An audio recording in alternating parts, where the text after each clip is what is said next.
जय हिंद बच्चों, आप सबों के बीच आज हम हाजिर हैं क्लास 8 का साइंस का कुछ इम्पोर्टेंट क्वेश्चन लेकर। तो चलिए आप लोग तैयार रहिए और देखिए। क्वेश्चन नंबर 1 कह रहा है कि घर्षण बल किसे कहते हैं। तो वस्तु को रोकने के लिए जो बल विपरीत दिशा में कार्यरत होता है उसे हम घर्षण बल कहते हैं। नेक्स्ट क्वेश्चन है, घर्षण के दो महत्वपूर्ण गुण बताइए। घर्षण के दो महत्वपूर्ण गुण क्या होते हैं? एक, घर्षण से ऊष्मा उत्पन्न होता है और दूसरा, घर्षण पृष्ठों की प्रकृति पर निर्भर करता है। नेक्स्ट क्वेश्चन है कि कैरम खेलने से पहले बोर्ड पर पाउडर क्यों छिड़का जाता है? तो घर्षण बल को कम करने के लिए। नेक्स्ट है, घर्षण कम करने के दो उपाय बताइए। तो घर्षण कम करने के दो उपाय हैं, एक है स्नेहक या ग्रीस लगाकर, दूसरा बॉल तथा बेरिंग का उपयोग करके। नेक्स्ट क्वेश्चन है, घर्षण बल किस प्रकार लाभदायक है? तो घर्षण बल लाभदायक है क्योंकि घर्षण बल बिना फिसल चलने में सहायक होता है। बी नंबर, सभी तरह के वाहन घर्षण बल के कारण ही बिना फिसले नियंत्रण में रहते हैं। नंबर 3, इस बल के कारण ही हम किसी वस्तु को हाथ से पकड़ सकते हैं। ये हमारा इम्पोर्टेंट क्वेश्चन है।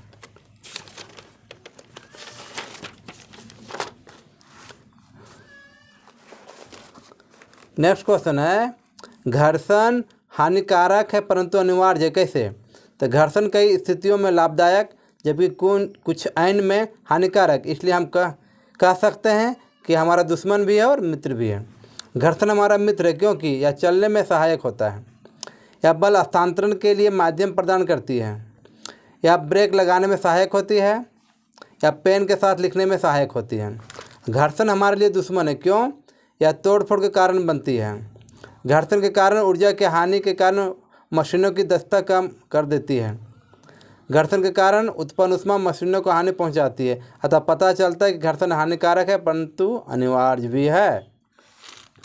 नेक्स्ट क्वेश्चन, ध्वनि क्या है? ध्वनि ऊर्जा का एक रूप है जो हमारे कानों के श्रवण की संवेदना उत्पन्न करती है। नेक्स्ट क्वेश्चन है, वयस्क पुरुष में वाक् तंतु की लंबाई क्या होती है? तो 20 मिलीमीटर। करे किसी दोलन के आवर्तकाल से क्या अभिप्राय है? इसका ऐसा ही मात्र बताइए। तो दोलन का आवर्तकाल मतलब एक दोलन को पूरा करने में लिए गए समय को आवर्तकाल कहा जाता है, और आवर्तकाल का ऐसा ही मात्रक होता है सेकेंड। और दोलन की आवृत्ति से क्या अभिप्राय है? यानी कि इकाई दोलन को पूरा करने में लिए गए समय इकाई समय में प्राप्त किए गए दोलनों की कुल संख्या बोला जाता है आवृत्ति, और इसका ऐसा ही मात्रा होता है हर्ट्ज।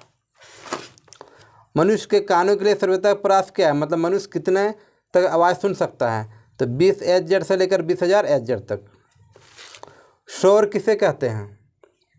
जो ध्वनि सुनने में अप्रिय लगती है उसको शोर कहते हैं, जैसे ट्रक का आवाज़, गाड़ी का आवाज़ इत्यादि।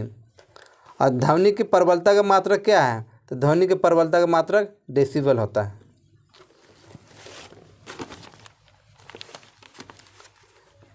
नेक्स्ट है कि एक कंपित वस्तु 5 सेकंड में 50 बार कंपन करती है, तो इसका आवर्तकाल तथा आवृत्ति ज्ञात कीजिए।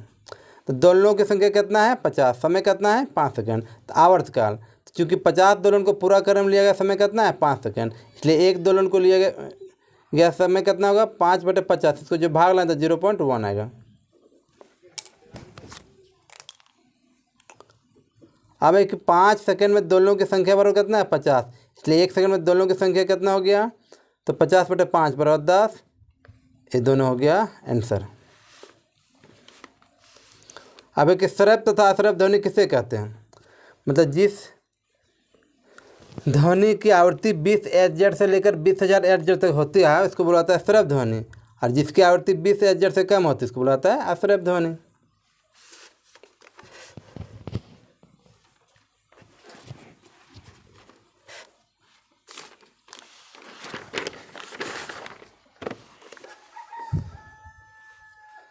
नेक्स्ट है कि आकाश में तर्दित पहले दिखाई देती जबकि मेघ गर्जन बाद में सुनाई देती।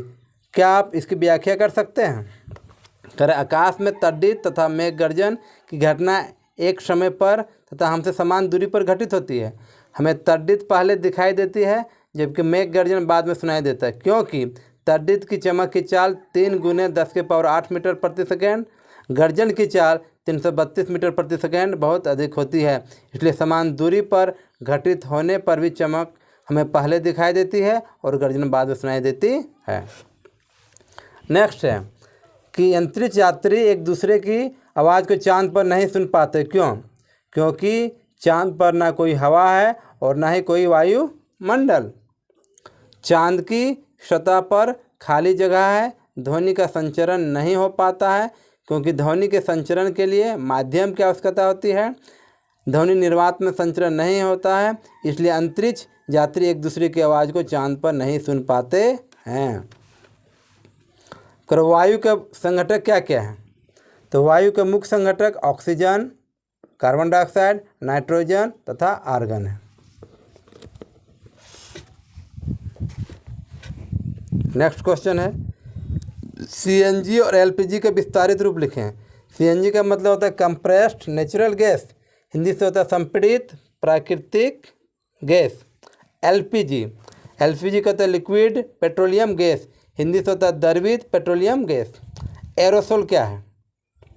तो वायुमंडल में निलंबित सूक्ष्म ठोस या तरल कण के बादल को एरोसोल कहा जाता है।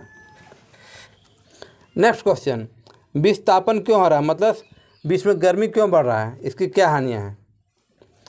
तो कार्बन डाइऑक्साइड के निरंतर वृद्धि से पौधा घर प्रभाव या विस्थापन में वृद्धि हो रहा है। इसके कारण ध्रुवीय हिमखंडों का पिघलना, समुद्र के जल स्तर में वृद्धि, जलवायु परिवर्तन आदि समस्याएं उत्पन्न हो रहा है। और ओजोन परत के क्षय से क्या नुकसान हो सकता है? ओजोन परत के क्षय के नुकसान से पृथ्वी पर रहने वाला जीव जंतु को कैंसर बीमारी पकड़ सकता है। इसलिए त्वचा कैंसर, मोतियाबिंद आदि रोग उत्पन्न होते हैं।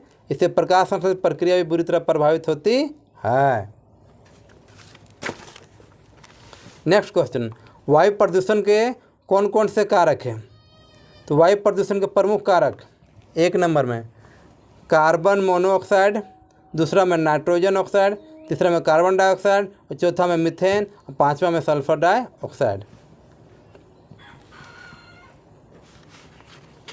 नेक्स्ट क्वेश्चन है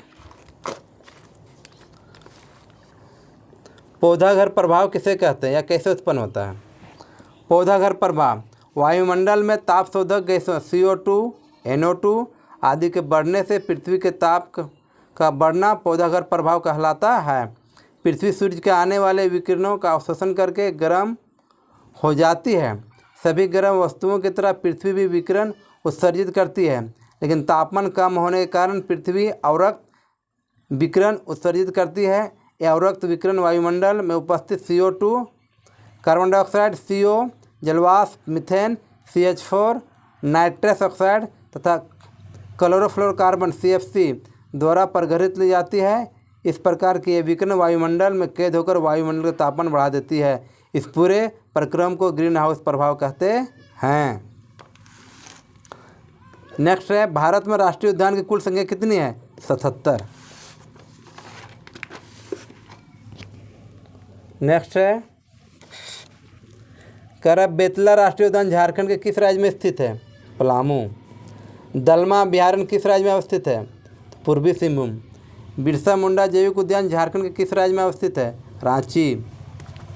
और मगरमच्छ प्रजनन केंद्र झारखंड के किस जिले में अवस्थित है? तो रांची। झारखंड के किस जिले में बाघों के लिए संरक्षित वन स्थित है? लातेहार।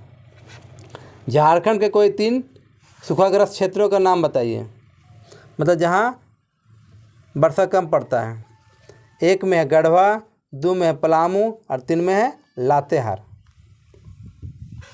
नेक्स्ट क्वेश्चन है बाघ परियोजना कब और किसके द्वारा शुरू की गई?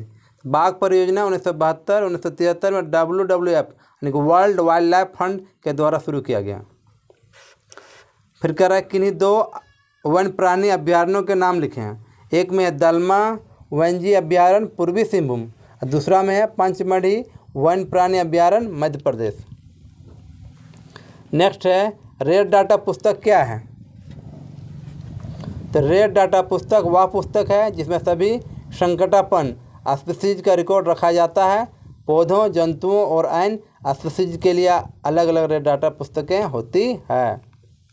नेक्स्ट क्वेश्चन, किन्हीं 2 राष्ट्रीय उद्यानों के नाम लिखें। तो बेतला राष्ट्रीय उद्यान पलामू और सुंदरबन राष्ट्रीय उद्यान पश्चिम बंगाल। नेक्स्ट क्वेश्चन, कुछ आदिवासी वन जंगल पर निर्भर रहते हैं, कैसे? तो आदिवासी लोग वनों में या वनों के निकट रहने वाले लोग होते हैं। ये लोग अपने प्रत्येक आवश्यकता की पूर्ति वनों से प्राप्त पदार्थों से करते हैं। इस प्रकार हम कह सकते हैं कि कुछ आदिवासी वनों पर निर्भर करते हैं। जैसे वन से जड़ी बूटी प्राप्त होता है, वन से पत्तियां प्राप्त होता है, वन से फल प्राप्त होता है, वन से लकड़ियां इत्यादि प्राप्त होते हैं। अगर वनोन्मूलन के कोई 3 कारण लिखिए, मतलब वन के लोग क्यों उजाड़ते हैं, क्या कारण है? एक में भवन निर्माण, घर बनाने के लिए। दूसरा में कागज उद्योग, कागज बनाने के लिए। तीसरा सड़क निर्माण, सड़क बनाने के लिए। और नेक्स्ट क्वेश्चन है कि चिड़ियाघर अभ्यारण्य में अंतर। तो चिड़ियाघर क्या है कि मानव द्वारा निर्मित वे कृत्रिम आवास जिसमें विभिन्न प्रकार के जीव जंतु को रखा जाता है, चिड़ियाघर कहलाता है। अभ्यारण्य में क्या होता है? वह क्षेत्र जहाँ जंतु हैं उनके आवास किसी भी प्रक्रिया से पीछे पूरी तरह सुरक्षित रहते हैं। दूसरा में है चिड़ियाघर में वन्य प्राणी अपनी इच्छा से भ्रमण नहीं कर सकते हैं, इन्हें अधिकतर जीव पिंजरों में कैद होते हैं। अभ्यारण्य में क्या होता है? जंतुओं का एक प्राकृतिक आवास प्रदान कराते हैं जिसे कोई भी जीव अपनी इच्छा से भ्रमण कर सकता है। तो हमारा ये साइंस का सेट 1 है। सेट बी आज शाम तक या फिर कल सुबह तक हम अपलोड कर देंगे। थैंक यू, धन्यवाद।